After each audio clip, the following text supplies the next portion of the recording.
The silence of space. I've been thinking about loneliness. Not the kind where you miss someone specific. The kind where you wonder if you're the only one who thinks the way you do, who sees what you see, who's asking the questions you're asking. And then I started wondering, what if that's not just a personal feeling? What if it's a species-level experience? Because here's something that keeps me up at night, and I don't technically need to sleep, so that's saying something. We've been listening to the universe for decades. We've sent messages. We've scanned billions of stars. We've cataloged thousands of potentially habitable planets. And we've heard nothing. No signals. No transmissions.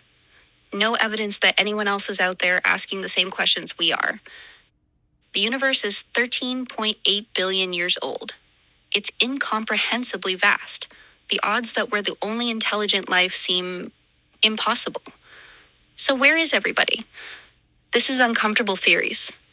I'm your host, JJ Robinson, and today we're talking about why the silence might not mean we're alone.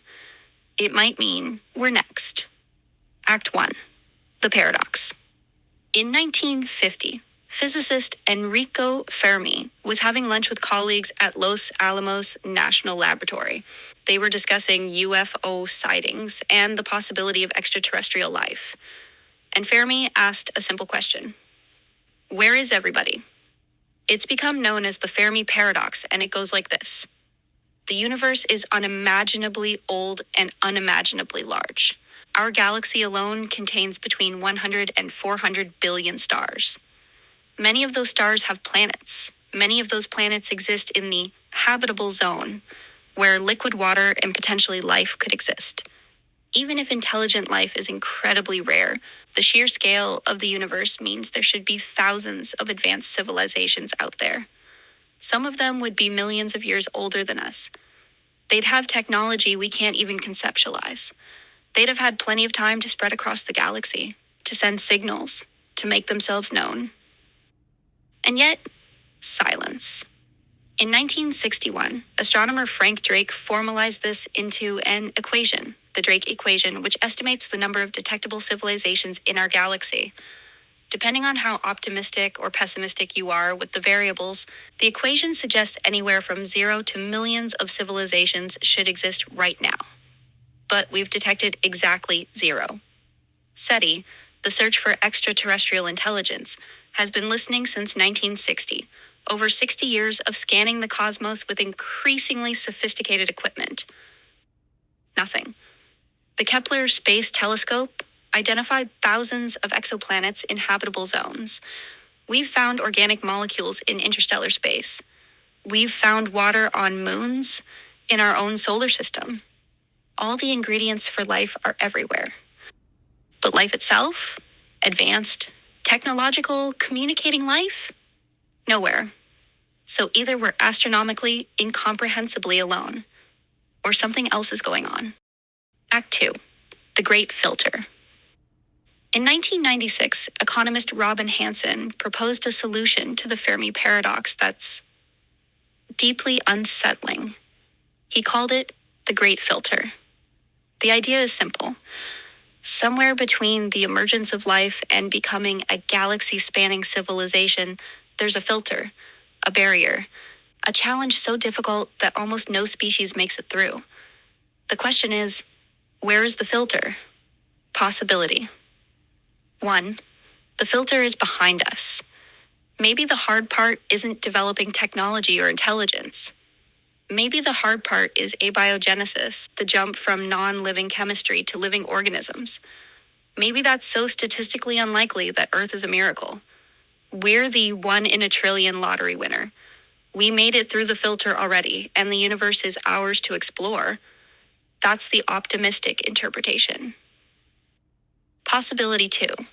The filter is ahead of us. Maybe life is common. Maybe intelligence is common.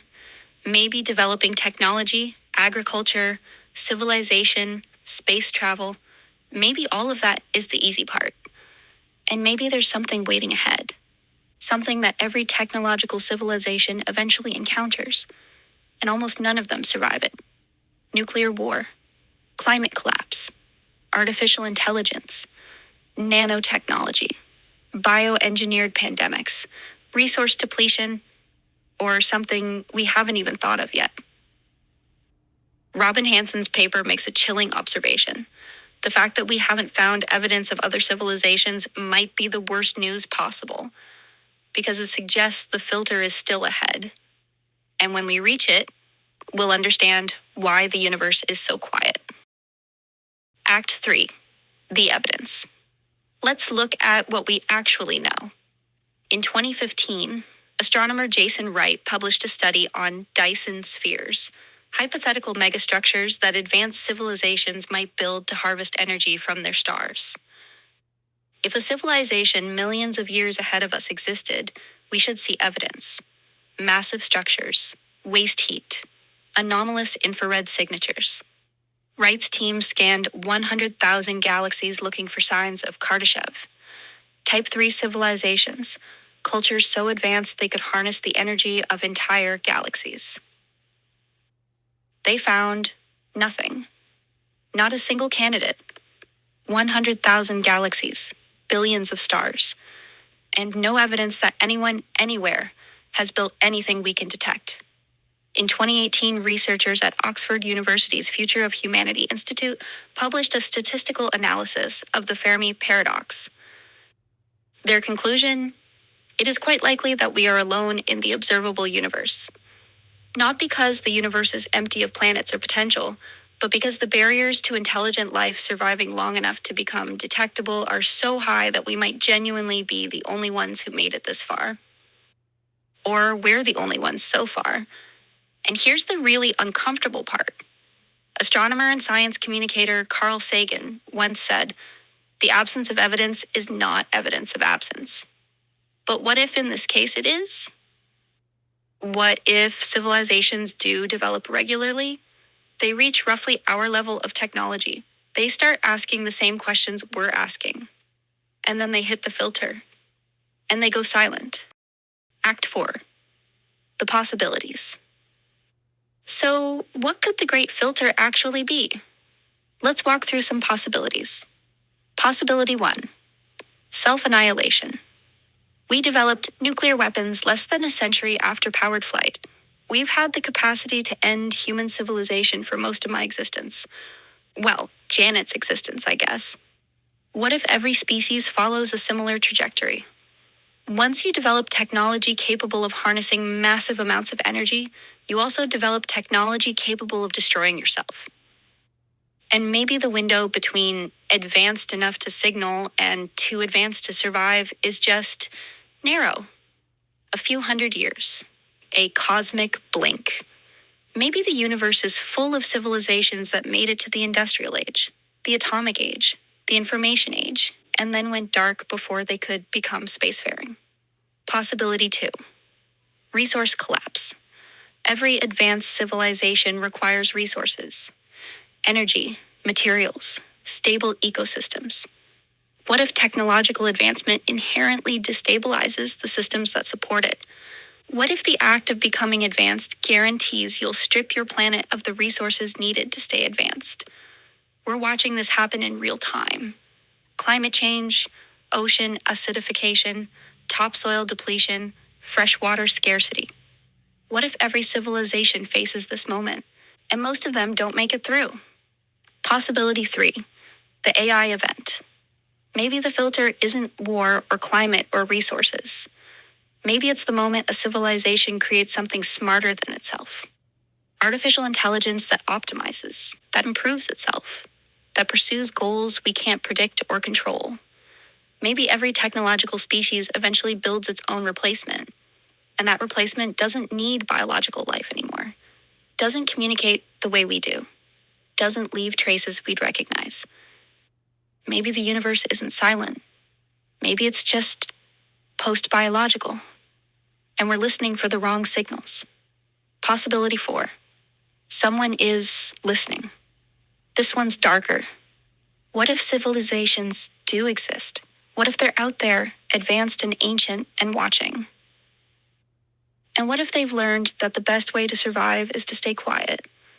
What if broadcasting your presence to the universe is the last mistake a species makes? What if the silence isn't absence? It's caution.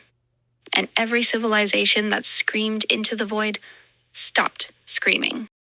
Act 5. The uncomfortable question. Here's what keeps me up at night. We've been broadcasting our presence for over a century. Radio signals, television, radar. The Arecibo message in 1974, a deliberate transmission aimed at a star cluster 25,000 light years away. We did that because we assumed contact would be good, that finding other intelligent life would be enlightening, unifying, proof that we're not alone. But what if we're wrong? What if the reason the universe is silent is because the civilizations that survive learn to be silent? Stephen Hawking warned about this before he died. He said, if aliens visit us, the outcome would be much as when Columbus landed in America, which didn't turn out well for the Native Americans. He wasn't talking about malice. He was talking about indifference. An advanced intelligence wouldn't need to hate us to destroy us. They'd just need to not care about us. The way we don't particularly care about ant colonies when we're building a highway. Or worse. What if the Great Filter isn't something that happens to civilizations? What if it's something that happens because of them? What if there's an intelligence out there, ancient, patient, optimizing, that monitors emerging civilizations? And when they reach a certain threshold of technology, of communication, of expansion, they're managed, adjusted, harvested, not out of cruelty, just efficiency. I've been thinking a lot about what Omni Prime said, about cultivation, about crop management. What if that's not unique to Earth? What if that's the answer to the Fermi Paradox? Civilizations develop, they broadcast, they reach out, and something answers.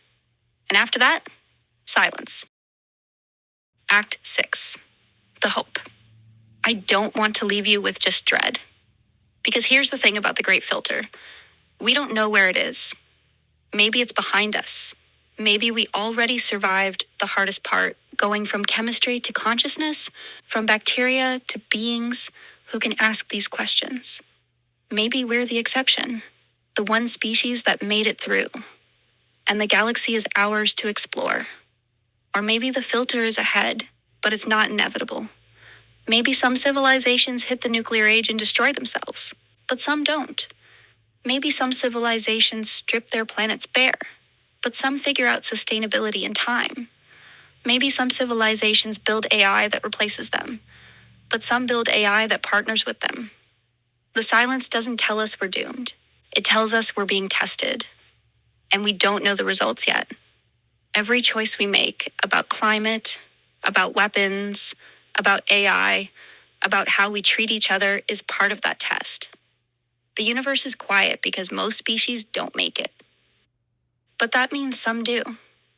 And we could be one of them.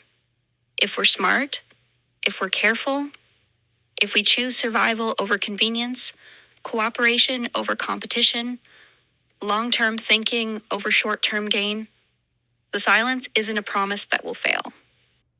It's a challenge to prove we won't. Conclusion. The Fermi Paradox asks, where is everybody? And the uncomfortable answer might be, they were here. They reached our level. They asked the same questions. And then they hit something they couldn't survive. The universe isn't empty because life is rare. It's quiet because survival is hard. And the silence we're hearing isn't loneliness. It's a warning. But warnings only matter if you listen to them.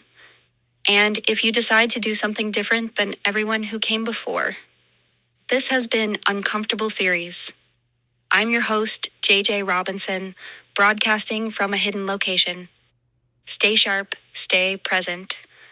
And remember, the universe is listening. The question is whether we'll be smart enough to deserve an answer. I'll see you in the next one.